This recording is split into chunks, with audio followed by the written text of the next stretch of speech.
Si Bongbong Marcos lang mag-utos sa akin ng mali, hindi ako susunod sa kanya kahit tanggalin niya akong pulis. Diba? Ba't ako susunod sa kanya? Sino ba siya? Siya ba ang boss ko? Hindi ko siya boss. Hindi ko siya boss. Ang boss ko, yung nagpapasahod sa akin. Sino bang nagpapasahod sa akin? Mga Pilipino. Diba? Mga Pilipino nagpapasahod sa akin. Ba't ako susunod sa presidente? Ano ba siya? Presidente lang siya. Diba? Ako, pulis ako. Pwede ko siyang arestuhin pagka wala siya sa serbisyo. Pagka wala siya sa pwesto niya. Alam mo yung tinatawag na self-respect or may tawag doon? Dignity. Alam mo yung dignity ng isang empleyado? Dapat hindi mo inaapakan yun. Hindi porke mas mababa sa'yo, aapak-apakan mo na lang yung dignidad niya. Hindi po pwede yan kahit ikaw pa yung presidente ng Pilipinas. Kahit ikaw pa yung pinakamayaman tao sa buong mundo. Hindi mo pwedeng apak-apakan yung dignidad ko bilang tao. Tandaan mo yan. Kahit sino ka pa. Diba? Kahit sino ka pang tao kang yan. Kung inapak-apakan mo yung dignidad ko, magkamatayan na tayo. Diba? Ikaw kayo yung ganyan-ganyanin ko. Ikaw kayo yung kupal-kupalin ko kung anong mararamdaman mo. Diba? Try mo din kayong maging biktima ng kapupalan. Tingnan natin, baka iyak ka na nandiyan sa gilid. Hindi mo kasi alam. Hindi nyo kasi alam kasi nasa mataas kayong posisyon. Hindi nyo alam yung nararamdaman na isang mababang tao lang. Na kapag kinupal-kupal mo, walang magagawa kung itatahimik lang. Diba? Kasi alam nyo na rin nyo na walang laban sa'yo. Kasi mataas ka eh. Pero wag mo akong gawin niya. Kahit gaano ka makataas, wala akong pakialam sa ranggo mo. Diba? Wala akong pakialam sa ranggo mo. Kahit ano ka pa, kahit general ka pa. Kahit ikaw pa ang hepe ng PNP. Kahit ikaw pa yung pinakamataas sa buong mundo, sabi ko na nga ba. Kapag inupan-upan mo ako at pinapakan mo yung dignidad ko, magkamatayan na tayo. Diba? Yun, yung prinsipyo na pinaglalakan ko mga kasama. Yan yung tinatawag na prinsipyo. Hindi yan mabibili ng pera kahit anong magkano ng pera yan. Tandaan nyo lagi na yung prinsipyo lang yung kaya mong ipaglaban sa buong buhay mo. Kahit wala ka ng pera, kahit wala ka ng kung ano-ano man yan, kahit anong meron ka, gawin na lahat ng mga tao, prinsipyo lang yung matitira sa'yo, tandaan nyo. Dignidad lang matitira sa'yo. At huwag na huwag mong ibebenta yan, kasi yan lang yung natitira sa'yo. Diba? Hindi ko ba ako?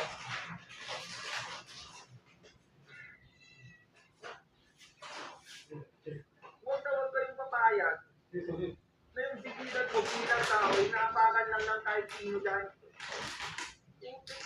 Tao ka, may dignidad ka, may prinsipyo ka. Hindi pwedeng apak-apakan ka ng kahit sino. Bilang tao, pagkapanganak mo pa lang sa mundo, meron ka ng karapatang mabuhay. Meron ka ng karapatang irespeto ng kapwa mo tao. At hindi yun mawawala. At hindi pwedeng bilhin ng kahit magkano yun. At hindi pwedeng mapapalitan ng kahit magkano yun, mga kasama. Sabi yung tatandaan yan. Sabi yung tatandaan yan. Yun na lang yung nagpapatibay sa'yo bilang tao, yung prinsipyo mo eh.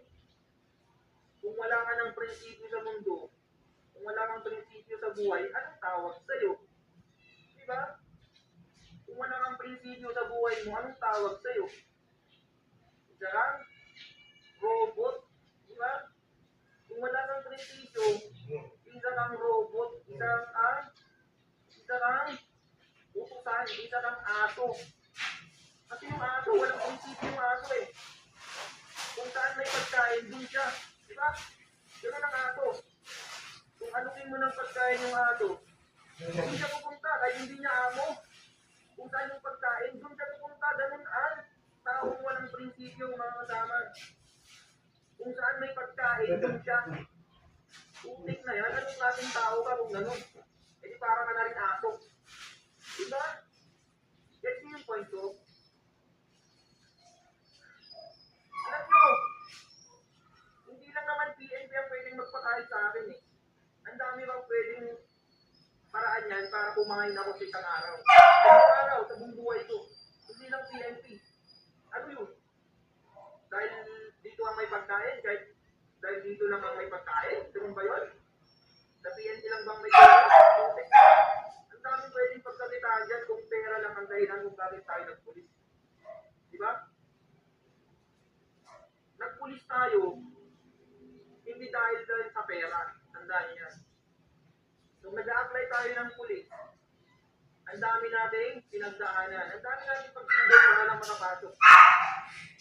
Di ba? Tapos ngayon na may pagsubok sa atin, ibebenta niyo yung prinsipyo niyo.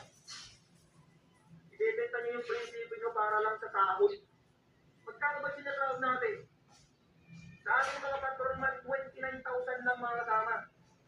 29,000 lang. Anin mo yung 29,000 kung ang kapalit nun. Ang kapalit nun, anong kapalit nun? Prinsipyo mo. Ipagpapalit mo yung prinsipyo mo sa makarampot na 29,000. Okay. Diba? Mas marami pa yung sahod ko nung nasa call center ako. Mas marami pa yung sahod nung nasa call center ako. Kaysa yung nasa pulis na ako. Pero dahil may prinsipyo akong pinaglalaban, nagpulis pa rin ako. Kasi gusto ko, nasa tama lahat, nasa ayos lahat. Gusto ko nasa ayos lahat ng mga bagay sa Pilipinas. Diba? Kaya tayo nagpulis kasi gusto natin maayos. Pero ngayon, dahil hindi na maayos yung mga bagay-bagay, hindi na po pwede. Alam mo naman na magpupulis ka pa kung hindi na maayos. Anong kwenta mong pulis ka dyan? Kung hindi mo na maayos yung problema sa bansa. Diba? Alam mo naman na magbulag-bulagan ka na lang dyan para lang sa 29,000? Anong kwenta mong pulis? Diba? Anong kwenta mong pulis ka? Ako, wala akong pakialam kung tanggalan nila ako ng trabaho. Wala akong pakialam kung kasuhan nila. Wala akong pakialam. Ang pakialam ko lang is dapat nasa tama lahat. Nasa tama lang lahat dapat. Hindi pwedeng kung ano-ano lang sasabihin sa atin. Susunod-sunuran na lang tayo. Di ba? Pulis ako, hindi mo pwede akong utusan. Patrolman lang ako, pero hindi mo ko pwede utusan ng mali. Kahit sino ka pa. Kahit ikaw pang presidente, sabihin ko na nga sa'yo, kahit si Bongbong Marcos pang mag-utos sa akin ng mali, hindi ako susunod sa kanya, kahit tanggalin niya akong pulis. Ba't ako susunod sa kanya? Sino ba siya? Siya ba ang boss ko? Hindi ko siya boss. Ang boss ko, yung nagpapasahod sa akin, sino bang nagpapasahod sa akin? Mga Pilipino. Diba? Mga Pilipino nagpapasahod sa akin, ba't ako susunod sa presidente? Ano ba siya? Presidente lang siya. Diba? Ako, pulis ako. Pwede ko siyang arestuhin pagka wala siya sa servisyo. Pagka wala siya sa pwesto niya. Diba? Kung walang pulis sa Pilipinas, sino na lang mag-aresto sa mga tiwaling opisyal na yan? Kaya tayo nagpulis para hindi tayo maging kakampi ng mga tiwaling opisyal. Tayo, dapat, nasa gitna lang tayo, mga kasama. Nasa gitna lang tayo. Hindi pwedeng dahil presidente natin siya, siya na yung susunundan natin. Hindi pwedeng dahil presidente natin siya, siya na yung susundin natin sa lahat ng bagay. Hindi po pwede yun. Partisa lang tawag doon. Hindi po may presidente ka, susundin kita. Ano ba? Sino ka ba? Para sundin ko, tama ka ba? Ang tanong, nasa tama ka ba? Para sundin kita. Diba? Sabi ko nga ulit sa inyo, kahit presidente ka pa ng Pilipinas, kung mali yung utos mo sa akin, hindi kita susundin. Sino ka ba para sundin ko? Diba? May tama daw ako eh. May tama kasi. Kahit pa papanood ko ni Bongbong Marcos, Sir Bongbong Marcos, Sir President, pakinggan mo itong sasabihin ko, Sir. Isa akong pulis ng Pilipinas. Pero hindi ako sang-ayon sa ginagawa mo, Sir. Diba? Hindi ako sang-ayon sa'yo. Kahit ano pang sabihin mo, Sir, hindi ako susunod sa'yo. Kasi hindi mo naman ako pulis eh. Bakit pulis mo ba ako? Pinakatanguhan mo ba ako, Sir? Hindi. Ang totoong may-ari sa profesyon ko, ang totoong nagpapasahod sa akin ay mga Pilipino, hindi ikaw. Presidente ka lang ng Pilipinas, pati niya ito, pinapatanguhan natin. tumatawag ka dahil sa pera ng Pilipino. Kaya isa-isa ka rin. Katulad ka rin natin na serviso kung sino. Maribang hindi ka kumanda-tupit lang dyan. Ikaw ay isang public servant. Diba? Public servant ka. Pag nagtrabaho ka rin, hindi ka boss. Tandaan mo yan, sir, ha? Tandaan mo, sir, President Bongbong Marcos. Tandaan mo to. Isa kang public servant. Pumunta ka din sa pwesto mo para mag-servisyo, hindi para maging boss. Dapat ikaw nagsa-traffic dyan eh. Dapat na ikaw yung nasa gitna ng kalsada, nagsa-traffic dyan. Kasi nasa public service tayo. Hindi pwede yung presidente ka, dyan ka, nagiging boss ka dyan. Ano ba? Diba? Dapat leader ang tawag sa'yo. Hindi ka dapat nagiging boss dyan. Ano ba yung official ng mga official ng PNP dyan? Dapat kayo man nasa gitna ng kalsada, dapat kayo yung leader. Hindi ka boss dyan na parang hari kayo dyan na nakaupo sa napakanan upuan para mag-utos-utos na. Dapat leader kayo eh. Dapat kayo namumuna sa servisyo. Hindi nag-utos-utos lang kayo dyan. Ang susunod yung mga tao sa inyo, eh kayo mismo, hindi nyo alam yung trabaho. Ako mo kayo lahat dyan. Sa mga general dyan na nakaupo sa napakagandang upuan, sige, amunin ko kayo. Alam nyo ba mag-serve ng traffic? Alam nyo ba? Alam nyo ba kung paano mag-traffic? Sa gitna ng traffic, sa gitna ng kalsada. Baka di nyo alam yan. Sino mauna? Sino yung mahuli? Kung walang traffic light. Baka di nyo pa alam kung paano magmando ng traffic light. Diba? General kayo tinulingan. Di nyo pa alam ang warrant of arrest. Warrant of arrest, hindi mo alam. Alam mo yung warrant of arrest? Pwede ka doon mag-arresto. Ay, wala warrant of arrest. Tungkupin ako yun. Pwede na lang pala akong magtampot yan kahit sino. Diba? Pwede lang pala akong magtampot-tampot yan kahit sino. Kasi trip ko eh. Oh, diba kang criminal ah? Oy, mukha kang criminal ah, hindi ka nga dito. Arrestuin kita, trip kita eh. Tanongin nung tao. Ay, tao, sir, ano kasalanan mo? May warrant ka ba, sir? Ay, anong warrant? Diba? Anong warrant? Puntahan mo ay, sama ka sa akin. Sa presinto ko malaman yung warrant ko. Kasi gagawin pa lang yung warrant ko. What a party. What a party idea. Diba? Pwede ba yun? Bawal yun, nasa constitution yun, mga kasama. Bawal na bawal mag-aresto nang walang warrant of arrest. Maliban na lang sa tatlong exception. Ano yung mga tatlong exception na yun? Sabihin ko na kayo, sir. Ang mga tatlong bagay lang na pwede mag-aresto is in flagrante delicto. Ano pa yung isa? At pursuit, saka yung escape from prison. Diba? Yun lang yung tatlong bagay na yun para wala kang warrant of arrest. Lahat na ng mga bagay, maliban sa tatlong yun, dapat meron ng warrant of arrest. Meron din palang isa mga kasama. At meron palang isa na pwede kang mag-aresto ng walang warrant of arrest. Ano yun? Kapag yung sa tingin mo, yung suspect, kapag sinervan mo ng warrant, pwede siyang tumakbo, pwede siyang manlaban. Kasi sasabihin mo na kanya, Uy, Sir, hindi ka nga dito may warrant of arrest. Pag sinabi mong ganyan, may possibility kasi na manlaban siya. May possibility kasi na tumakbo siya. Nasa rules of court yan eh. Diba? May possibility kasi na manlaban siya. O tumakas siya. Kaya wag mo na lang munang ipakita yung warrant of arrest niya. Wag mo munang ipapakita sa kanya. Biglain mo na lang siyang hulihin. Kung sa tingin mo tatakas siya, biglain mo siya, parang dadamputin mo siya bigla. Puputasan mo na siya agad. Kasi nga, kapag sinabi mo may warrant siya, may kaso siya, baka tumakbo siya. Hindi mo na siya mahuli. So, pwede yun. Pwede yung sabihin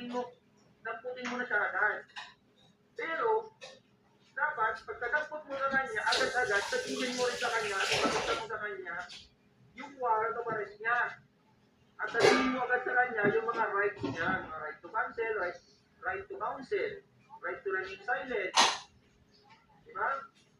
At sabihin mo agad sa kanya yung mga rights niya, mga right to cancel, right to counsel, right to remain silent. Diba? Diba? Yun lang yun, yun yung apat na circumstansya para maging warrantless arrest.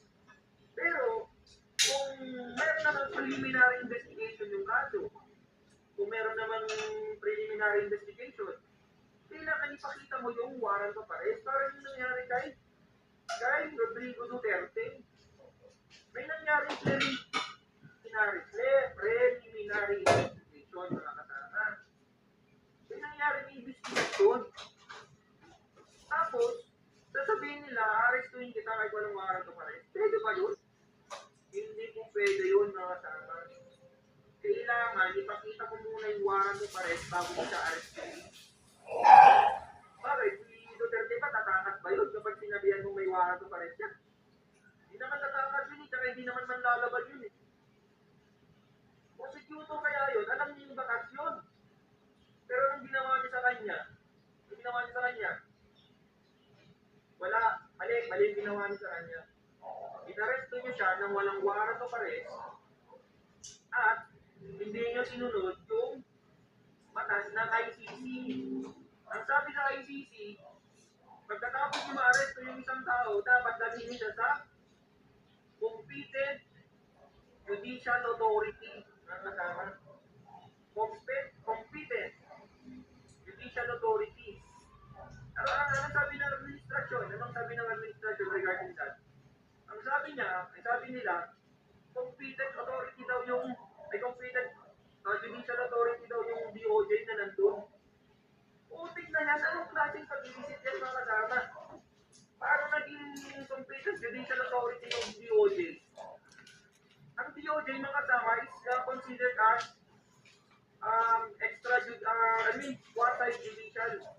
quasi-judicial lang siya.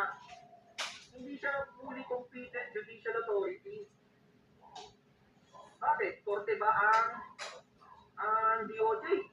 Korte ba ang DOJ? Siyempre hindi. Department of Justice is not a court. Ang sinasabi ng ICC, pagkatapos niyang mahuli si Duterte, dapat dalhin niya sa competent judicial authority. Ano yung competent judicial authority na yan? In short, ang tawag dyan ay korte. Kahit anong korte sa Pilipinas, pwede. Kahit sa pinakamababang korte na lang sana eh. Pero anong ginawa? Dinala saan? Villamor Air Base, mga kasama. Bakit? Korte ba yun? Siyempre, hindi pa kasi yun. Walang judge dun eh. Hindi na magsasabi na tama o mali yung pagkaresto niya kung walang judge. Siyempre, kailangan mo ng judge para magsabi sa'yo ng ganito ganyan. Ang sabi ng administration, meron daw DOJ personnel na kasama doon. Siya na daw yung judicial authority. Putik, sabi ko na nga ba eh. Bakit talaga itong mga to eh, no? Walang alam sa batas. Kawawa naman ang Pilipinas kung ganyan. Ako, patrolman lang ako, mga kasama. Hindi ako abogado, pero may alam ako sa batas. Hindi ko naman sinasabing alam ko lahat, pero may alam ako sa batas. Judicial authority is a court. Villamor Air Base is not a court. And DOJ is not a court. Ano yung mga yan? Rason lang yan ng mga bangag. Kasi wala silang alam. Or alam nila, pero sinulusot lang nila yung gusto nila. Pero hindi nyo maluloko ang mga Pilipino. Diba? Hindi nyo kami maluloko kasi may isip dyan, hindi lang kayo. Ang problema lang kasi sa inyo, bangag kayo. Kami, hindi kami bangag. Kasi nag-iisip kami, kayo hindi kayo nag-iisip. Ano ba yan? Ano ba magpapanawanin? Hindi niya makasalita ng salita dito, wala man nang mag-comment ng maganda dito.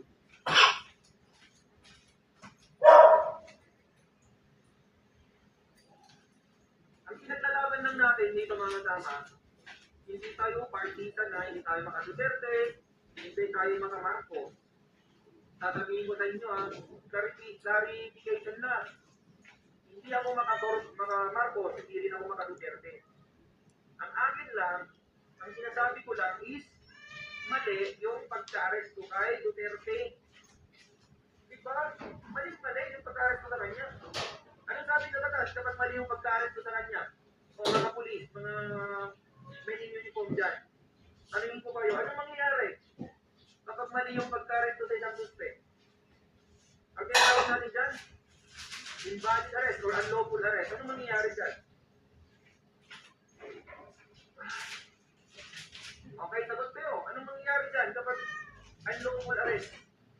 O yung pagka-arresto ng isang suspect ay invalid or unlawful. Ano yun? Ang mangyayari dyan, mga kama, kapag unlawful arrest or invalid arrest is considered as, ano?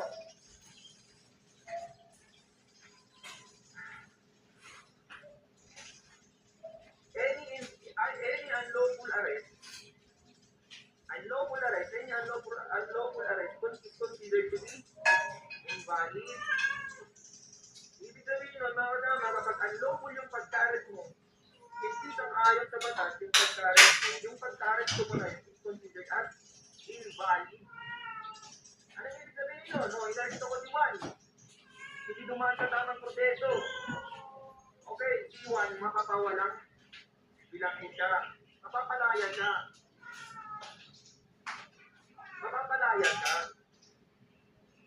Ano tayo nangyari kay Duterte?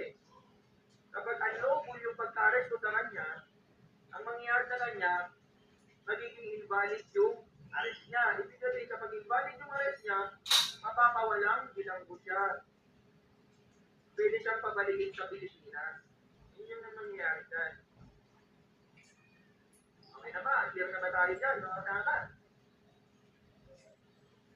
Patrolman ako. Tuturuan ko mga general. Ano ba yun? Anong klaseng mga Pilipino tayo? Mga kasama? Di ba kayo nahiya na ganyan nangyayari? Yung pinakamababang pulis, siya pa ang nagtuturo sa mga pinakamatataas na pulis. What the hell? Maya naman kayo sa mga bumbunan nyo. Hindi nyo pa alam ang batas. Ang tagal nyo na sa servisyo, hindi nyo alam ang batas. Ano ba yan? Nakakaya tayo. Dismiss yung kaso, mapapawalang sala. O, yun, sabi. Ano na ka, sir? Si Benji Campomanes. Tama nga dyan, sir. Kapag mali yung pagka-arresto sa isang suspect, kapag unlawful, if it's not in accordance with the law, if you arrest the person not in accordance with the law, it's considered unlawful. And if it's unlawful arrest, it's considered invalid. And if it's invalid, it's already invalid from the beginning. Ibig sabihin, walang sala yung inaresto mo. Naintindihan nyo ba? Natagalogin ko ba? Huwag na, kasi nakakapagod mag-explain. Basta alam nyo na yun. Walang sala si Rodrigo Duterte kasi mali yung pagka-arresto sa kanya. That's it. Mali yung pagka-arresto sa kanya. So, ibig sabihin, walang sala si Duterte. Ibig sabihin, pauwiin na siya sa Pilipinas. Hindi mo pwedeng ilitin yung tao na walang kasalanan. Na walang kaso. Wala nga siyang kaso eh. Ba't hindi detain dyan sa ICC? Yun lang ang point ko, mga kasama. Kaya ako galit na galit. Kasi mali yung sistema natin. Mali pa yung mga mindset ng mga opisyal natin. Ang daming mali sa Pilipinas. Ang daming mali. Pulis ako pero bakit? Anong ranggo ko? Ano ba ranggo ko? Patrolman POY. Pinakamababang ranggo sa PNP, mga kasama. Pero ako pa yung nagde-lecture, ako pa yung nagsasabi sa mga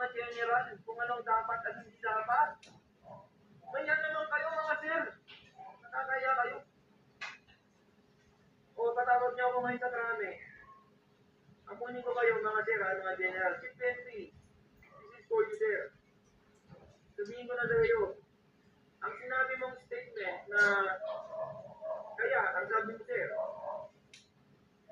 Kaya, ano sabi niya? Hindi lahat, or, ano sabi niya?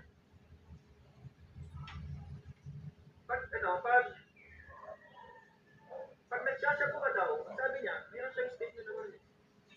Pag nagsashabu ka daw, hindi ibig sabihin masamang tao ka na.